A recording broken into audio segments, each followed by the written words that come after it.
"He deserves this chance," my mother said after giving my inheritance to her favorite. I discovered the devastating truth. Years later, I orchestrated her downfall. I'm 26, the ashes of trust still bitter on my tongue. 5 years since the betrayal that redefined family for me, yet the wound remains raw, exposed, throbbing with each heartbeat. My grandfather was a self-made titan who built an empire from nothing but calloused hands and relentless determination. His real estate developments transformed the Chicago skyline, monuments to his vision stretching toward heaven. He was more father than grandfather to me after Dad died in the accident when I was 11. Gramps stepped in, becoming my anchor, my mentor, my safest harbor. The cancer diagnosis came during my second year of architecture school. Aggressive, merciless. I abandoned my semester, moved back into the family estate to be with him. Those final months, watching his once powerful frame wither, his commanding voice reduced to whispers, carved hollows inside me that would never fill. Before the end, he summoned his attorney, modified his will. "Alexis has my eye for design," he told Mother, his voice papery but resolute. "She understands buildings the way I did, the soul of structures, the way they speak to people."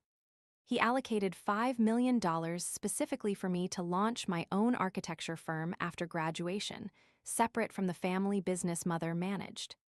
His final gift, his blessing on my dreams.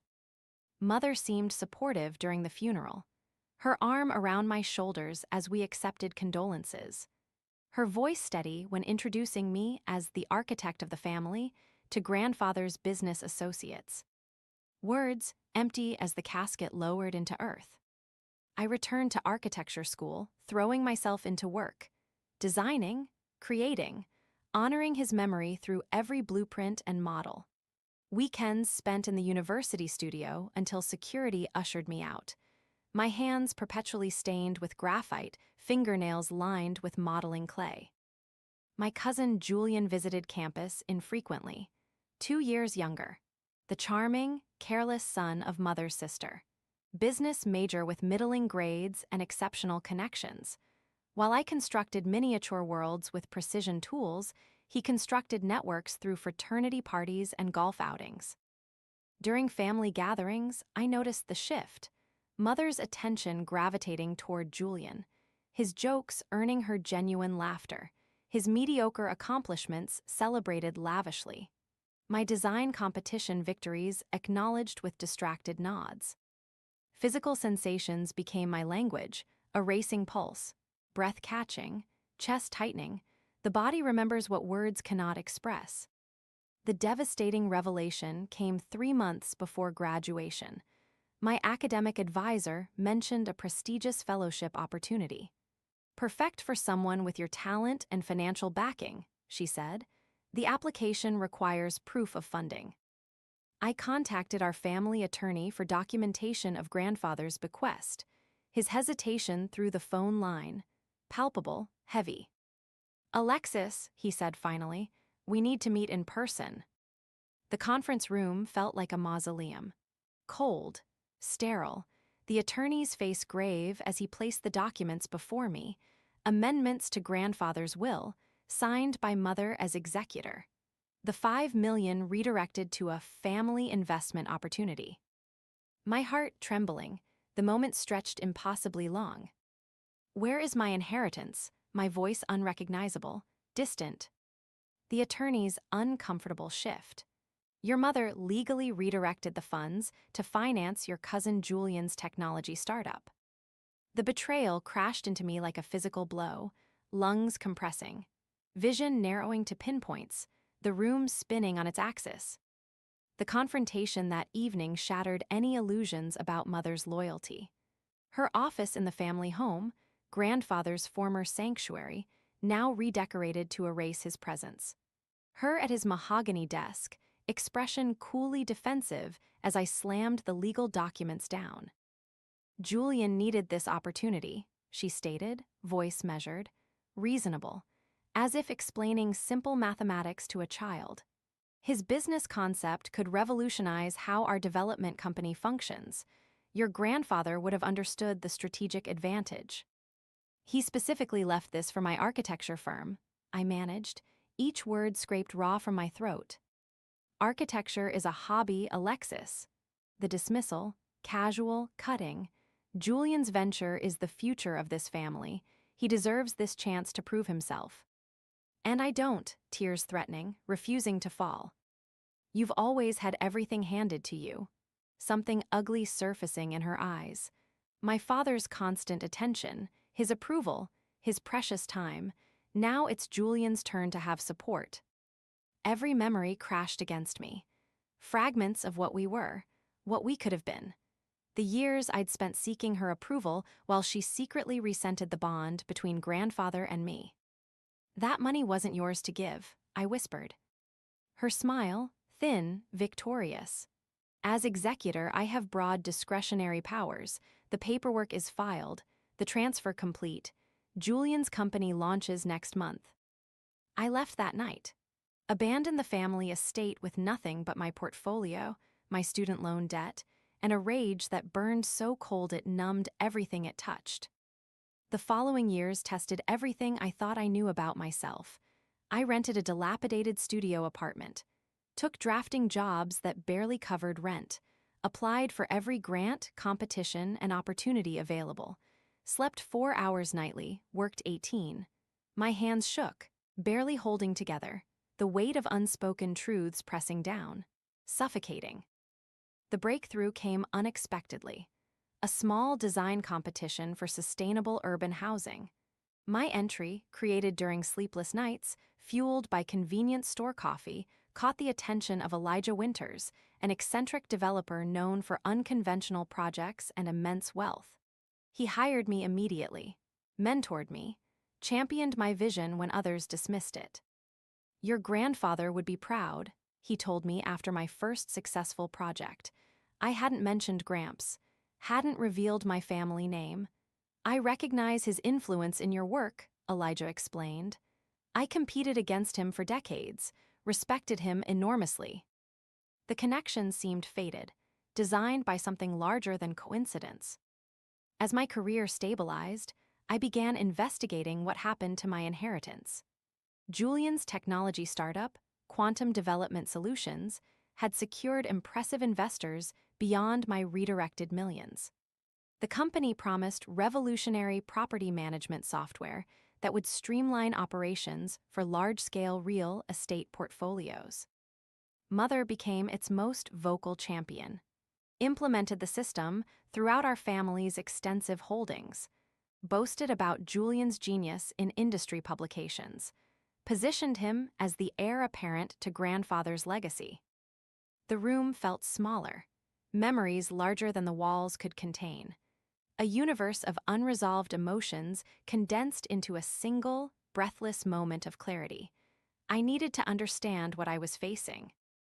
I hired a private investigator. Discreetly, thoroughly, the findings trickled in over months: financial records, internal communications, beta tester feedback.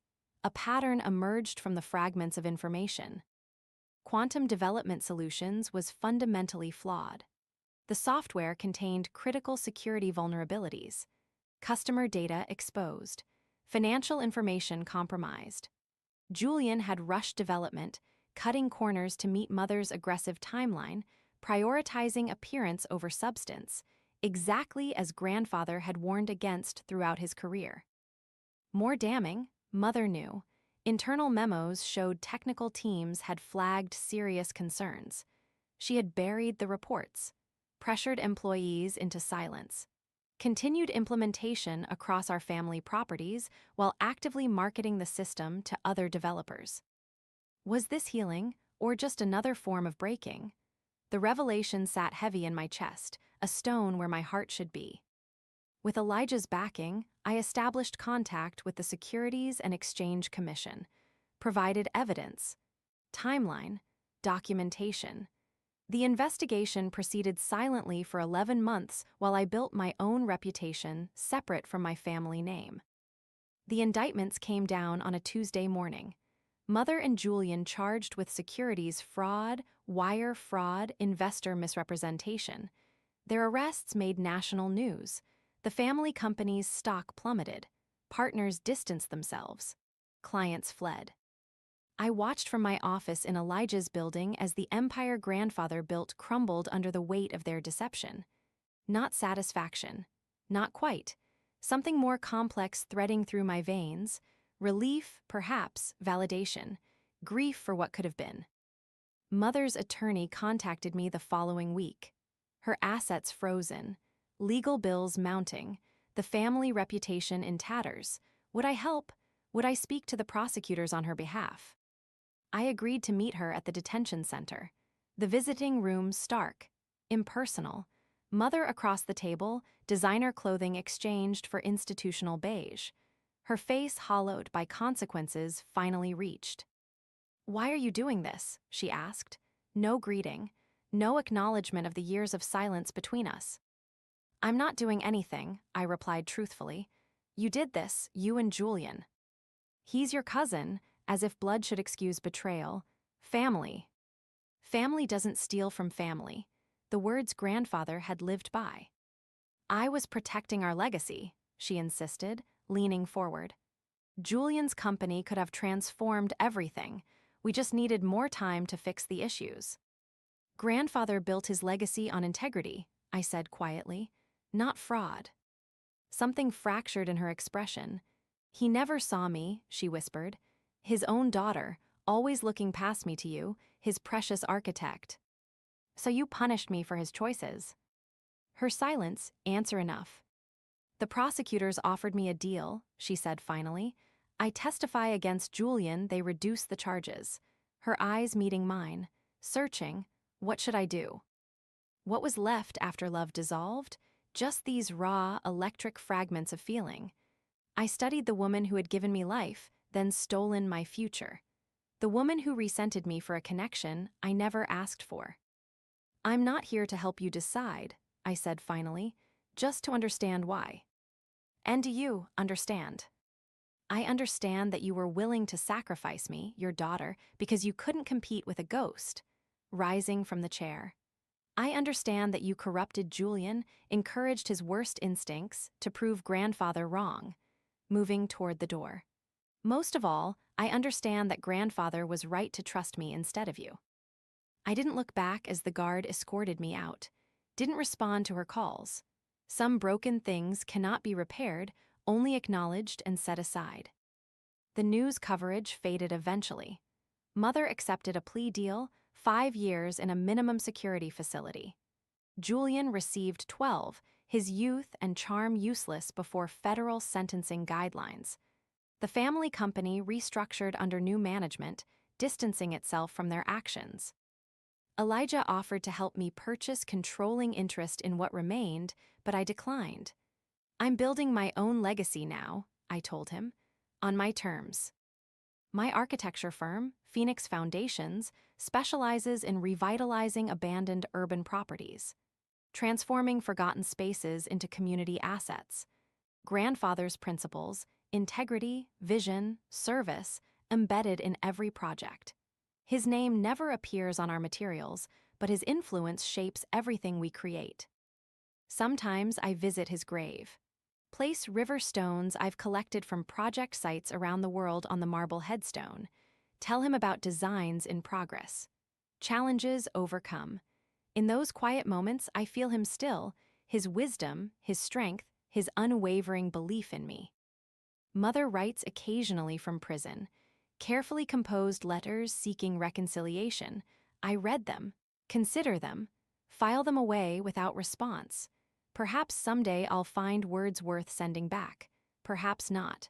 The silence between us holds its own kind of truth. Julian sent one message through his attorney. "I'm sorry, I never wanted it to go this far." Whether he means the fraud or the fallout remains unclear. I choose to believe both. The inheritance I lost created something more valuable than money: resilience, independence, clarity. I built my firm without family connections or advantages, each project earned through merit alone. Each success tastes sweeter for having been cultivated from nothing but my own determination. Some days the betrayal still aches like a phantom limb, a pain where something vital once existed, but increasingly those moments grow less frequent, less intense, the wound slowly transforming into something else, not quite a scar, not yet wisdom, something in between. Perhaps that's enough. Thank you so much for listening to my story. If you have any thoughts, I'd love to hear them. So please leave a comment. Don't forget to like and subscribe if you want more stories like this one.